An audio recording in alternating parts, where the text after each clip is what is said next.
one of the things that I've been really inspired by lately, I've mentioned this, I think I've shared this with this group before, but I've been enjoying this 2-volume book called A New Hasidism, edited by Art Green and Ariel Evan Mays.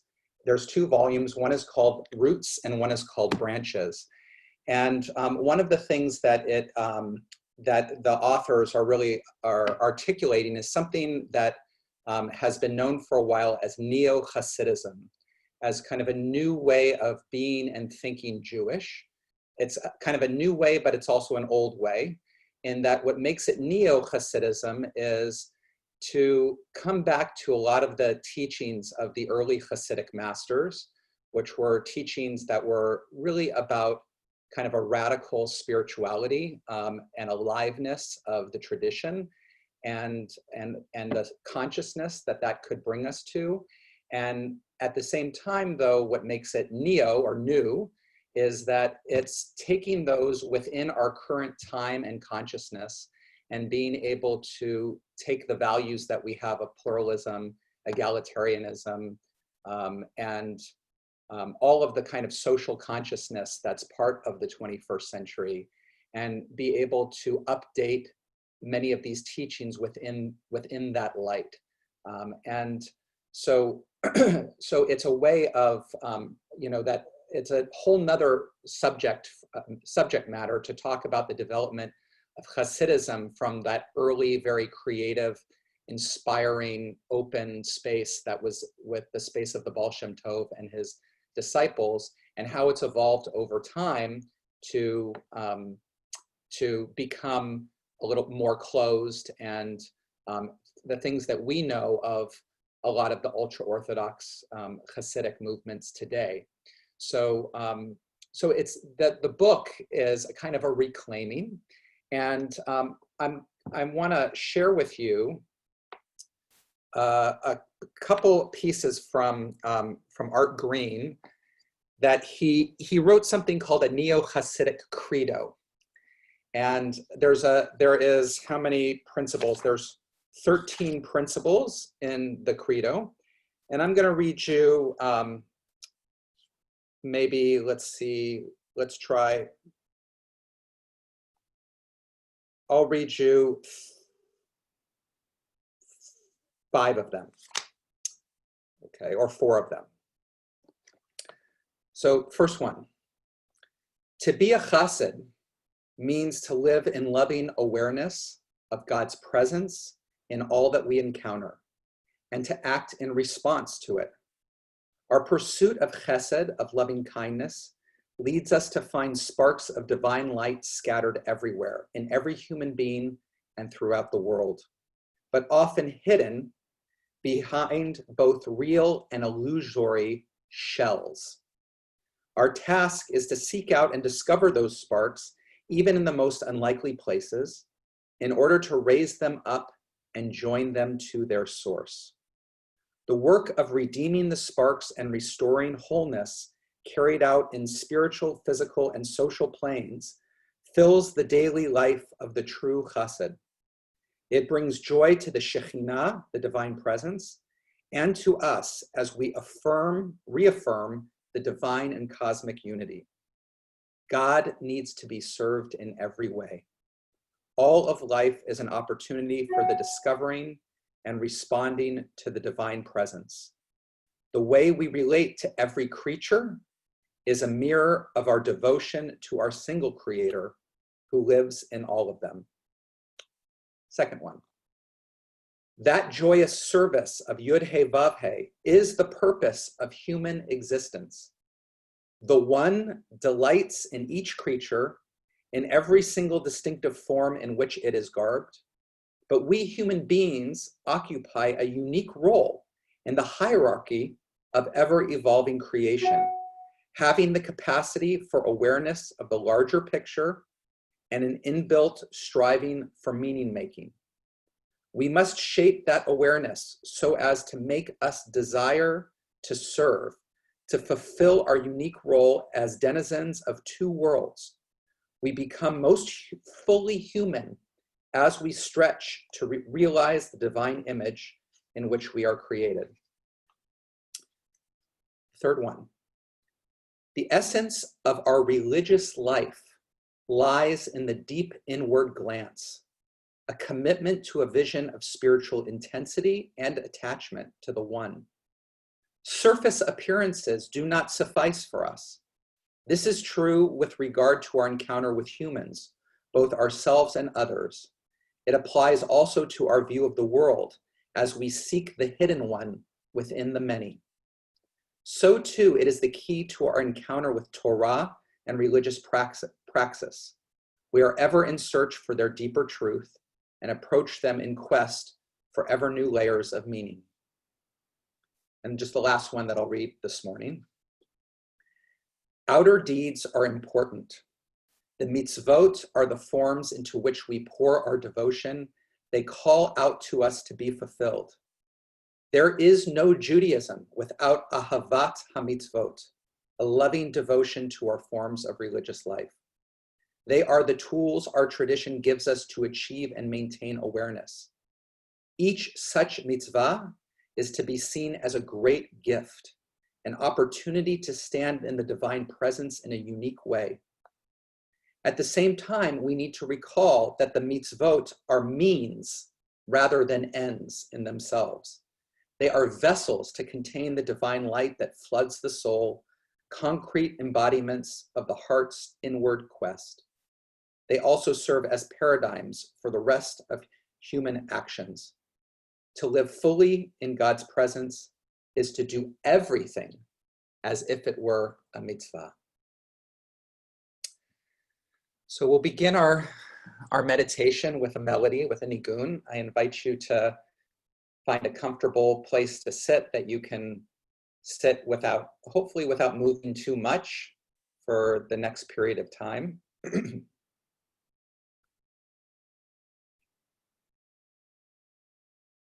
And you can join me in this melody as you get it and sing it in your own space, your own home. Feel the essence of it as it comes through you. Yai da da da da, yai da da da da, yai da da da da da da, yai da. Yai da da da da, yai da da da da, yai da da da da da da da, yai da da da da, ah yeah yeah yeah. Yai da da da da da da da. Yai da da da da. Yai ya ya ya. Yai da da da da da da da. Yai da da da da. Yai da da da da. Yai da da da da da da da. Yai da. Yai da da da da. Yai da da da da. Yai da da da da da da da. Yai da da da da, ya ya ya ya, yai da da da da da da da, yai da da da da, ya ya ya ya. Yai da da da da da da da. Yai da da da da. Yai ya ya ya. Yai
So if you aren't already paying attention to the movement of your breath, let your awareness be filled with the inhale as the body gently expands, the moment of transition as it moves out of your body with the exhale. Noticing that moment where the inhale reaches its maximum length and then switches over to an exhale. Following the air out, and then noticing the place where the exhale switches over to an inhale. Just making the choice to be fully present with the breath, feeling the desire, sensing the desire to open, to be more fully engaged with the moment, to serve the deepest vision of reality, of what's possible, of what exists.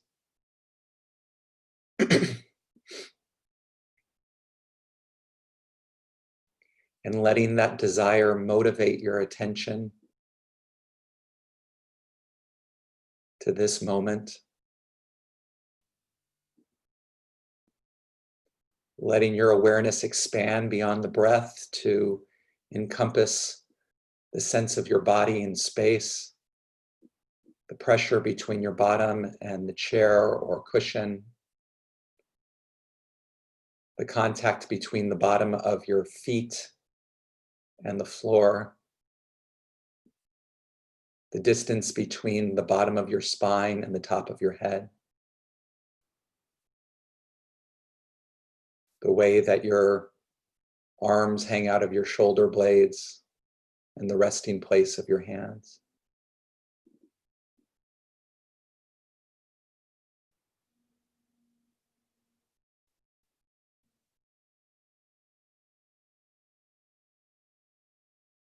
Let yourself be aware of your full breathing body.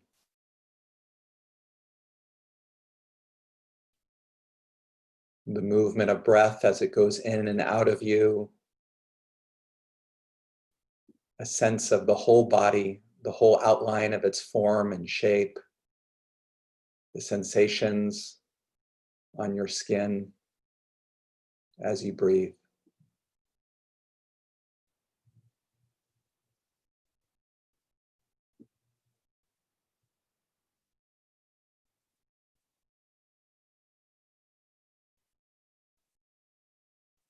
And let your field of awareness be broad enough to encompass all the sounds that are in your space, inside your space, inside your house, outside.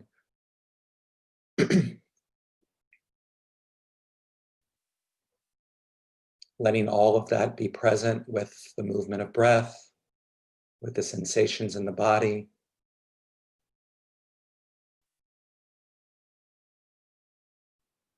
If you're aware of thoughts that move across your consciousness as you're aware of everything in this moment, that can just unfold and be present with all of the rest of your experience.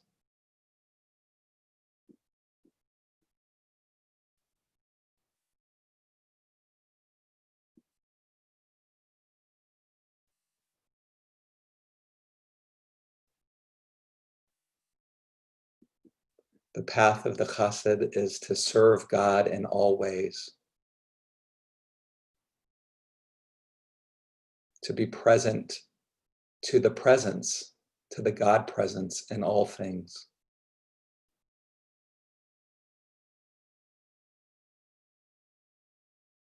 This moment here, the aliveness of this moment, the vitality of this moment as it unfolds through our bodies, through the space around us.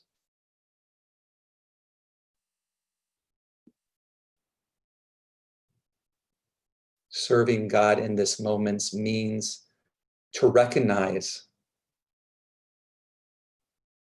the divine presence that infuses this moment.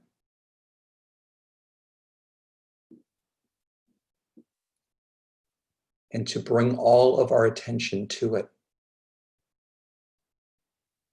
That's what it means to serve. To bring all of our attention to it.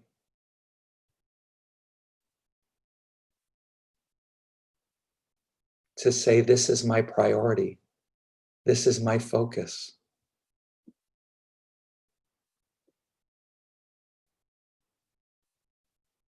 My priority and focus is to embody the aliveness of this moment.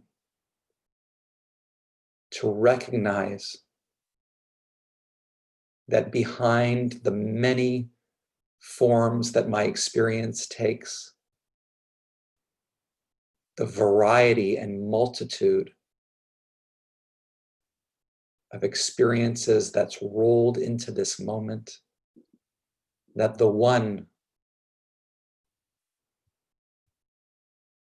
is infused in it all.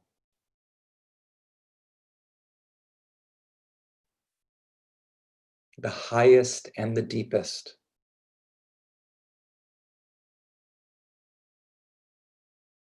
is making itself known, is inviting us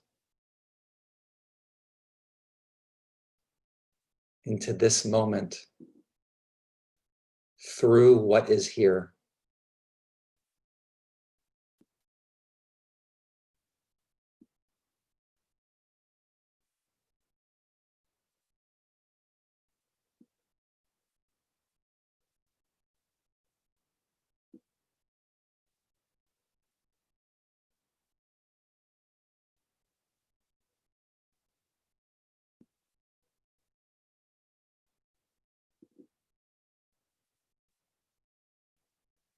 I'm going to be quiet for a period of time. And I want to invite you to be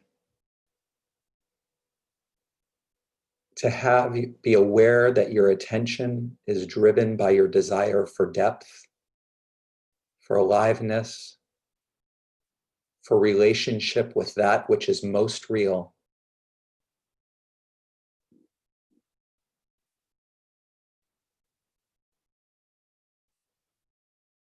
And to let that immerse ourselves, let that desire immerse ourselves into the one that infuses the many.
Yai dai dai dai dai. Yai dai dai dai dai. Yai dai dai dai dai dai dai dai. Yai dai. Yai dai dai dai dai. Yai dai dai dai dai. Yai dai dai dai dai dai dai. Yai dai. Yai dai dai dai dai. Yai yai yai yai. Yai dai dai dai dai dai dai dai dai. Yai dai dai dai dai. Yai yai yai yai. Yai dai dai dai dai dai dai dai dai. Yai dai dai dai dai. Ai ai ai ai. Ai dai dai dai dai dai dai dai dai. Yai dai dai dai dai. Yai yai yai yai. Yai dai dai dai dai dai dai. Yai dai.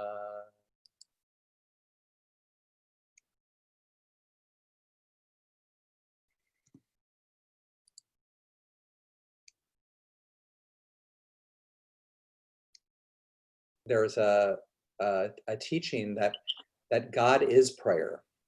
That in a sense, when you think about what the intention of the heart is in any given moment, when you have the intention to say, I want to connect, something as simple as that, I want to connect, I want to, I want to be more deeply aware, I want depth, all of those intentions right there. Where is that coming from? What is the reality kind of that's deep inside of us that is that connection, that is that awareness of depth and of truth, that it's almost as if you know that right there is that God presence that and somehow is reaching through this whole dynamic of human consciousness of separation and multiplicity and all the ways that we go through to to become aware of itself, already in. And sometimes just by just tuning into our own intention to want to connect and go deeply into the experience of that intention, we're already there. Real inspiring teacher for my whole journey. I will share it. It should be available soon. During the all-night Tikkun Leil Shavuot that we had the community Shavuot a few weeks ago, we showed a video of him teaching about Shavuot and Revelation that he had made for Tikkunim, for these all-night study sessions across the country. We played it at 2 a.m. The good news is that the Federation is going to be making available all of the sessions from the Tikkun Leil Shavuot on their website, probably in the next couple of weeks, and that will also be available there. You might even be able to find it on YouTube. I don't know if it's protected or if it's open to the public, but if you search out Shavuot and Revelation Art Green, it may come up. I think that there probably is copyright kind of issues of sharing it or getting permission. It's possible that we could go down that road, but I do want to say that get the 2-volume series. Unless it's a financial thing, the whole 2-volume series, which includes that credo, is rich, so rich with so much beautiful Torah. It's something that we can be spending time and time again. But yes, I will also consider and look into how we can share that credo, and maybe I'll write to Art Green and see if every mitzvah has two aspects to it traditionally. There's the keva, which is the form that it takes, right? That form can be anywhere from, from something that's ethical, like speaking out against injustice. That's a mitzvah, that's a form. It can take in the form of ritual, like saying the Shema or lighting candles, the outer piece. And then the other piece is the kavanah, right? So there's keva form and kavanah, which is the intention, which is what you're speaking to. And really what's radical about the Hasidic teaching about this is that it is really saying that anything done with a certain intention, with a certain awareness, can be a mitzvah. And so that the question that you're saying, well, does that, then what's the point of form? What's the point of having this or that? Doesn't it diminish it? Well, I think the truth is that not all of us can, or I'll say all of us cannot inhabit that kind of intention with everything that we do. Like, what's the intention we're talking about? To be really present to the divine reality that is in another person, that's in a moment, that's in whatever, and to be able to act accordingly. Well, that's a great thing that we can aspire to, and we can get glimpses of what that is in different moments. So given the fact that we're not able to fully inhabit that all the time, the forms become vessels that even if we're not fully there, the forms themselves can have a purity and a value behind them. So, right, so like even if I wake up feeling grouchy and I'm not feeling like being nice to anyone in my family, right? If I have the mitzvah that I want to talk respectfully to them, I want to try to give a smile even if I'm not feeling it, those are those forms, then even though I don't have the kavanah inside them, the keva, the form, allows me to not do damage, and you can apply that to so many other things. So the forms become these traditions, wise pathways within ethical and ritual dimensions to be able to function in godly ways. Now, it is possible to be, it is possible to, as smart and beautiful and wonderful as many of these forms are, it's possible to be so ignorant of the divine presence in a moment that we are doing the form that we may actually cause damage. So like a great example of that is a story about a woman who comes to the rabbi and the Rebbe, and she's got a chicken, and she's checking and seeing, Rabbi, is this chicken kosher? And the rabbi looks at it, all of his disciples are around, and he's inspecting it, and he looks at, he says, it's kosher. You can go ahead and take it and use it for your Shabbos table. And she says, thank you, and she leaves. And the disciples turn to the Rebbe and says, how could you say that? The chicken was not kosher. It had blemishes all on it. Look at that disfiguration there. All that stuff. It was even bleeding in one place. It was, you couldn't use that. And he looked at her and he said, did you see the way that she was dressed? Yeah. What did you notice? Well, she was really in kind of rags. He said, what do you think that chicken, the fact that she has that chicken, means to her and her family? Well, that's what they're going to eat for the week. If I told her that it wasn't kosher, what would she do?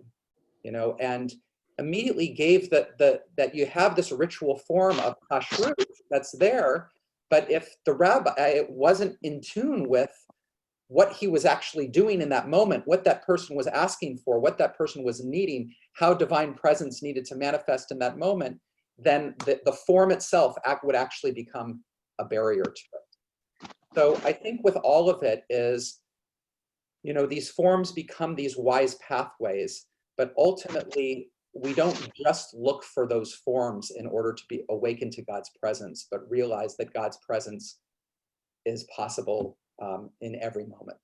What this time right now is tuning us into is how much we do run away from ourselves, how much our outward focus, whether it's through activities or going and doing things, is ways of distracting ourselves. And they can be all positive ways. They can be, they can be things that aren't just about our own kind of interests and fulfillments and everything else. They can also be ways in which we're out there and serving the community and doing things. But whatever it is, it's ways that we don't have to, that we get to avoid things that are uncomfortable, inside us, whether we want to label those things as darkness or, but let's just say that things that are uncomfortable, that we don't want to, feelings, experiences that we don't want to sit into, that we, and this is a lot, the reality for all of us, I want to say, to some extent, some more than others, and some of us are more aware of that dynamic in our lives than others. So this time really of coronavirus and having to do this, not being able to go out and have that same, is kind of forcing us to be with a lot of this. And I want to really affirm that one of the blessings of this time is that we have the choice to stop running. We have the choice to stop running, and that we have, through meditative contemplative practices, through community and being able to be together here in this kind of intentional way, we have the support to be able to dive right in, to really dive right in and be able to start to reach for the reality of the divine presence that's in what we call that darkness. That we, that the Psalm 139 has this beautiful line. It says, God, even the darkness is not dark to you. To you. I mean, to me it's dark, and there are so many different reasons that we can, we can look at why we experience things inside as uncomfortable or darkness. We can apply psychodynamic theories. We can, of ways that we grew up developmentally, psychologically, things that we don't believe that's okay about ourselves, all the things, and those certainly are wonderful explorations and insights. But without even having to you don't even have to understand the dynamic of it to just be willing to be present with it. And how do we get willing to be present with it? We have to locate that part in ourselves that has trust, that trusts that there is meaning and purpose in our lives and in our experience, that we don't have, that all of this is here, as the Hasidic masters say, that our purpose here is to release holy sparks, which is another way of saying to be aware of the divine in all the different parts in ourselves. When we're aware of it, we are able to open to it and release it. But it's that trust that allows us to say, even though the clouds are there, I know that the sun is still shining behind it, and I'm gonna be with it, and I'm gonna understand. I'm gonna work to understand into it. I want to really remind all of us that loving others in your home, that you are also a member in your home.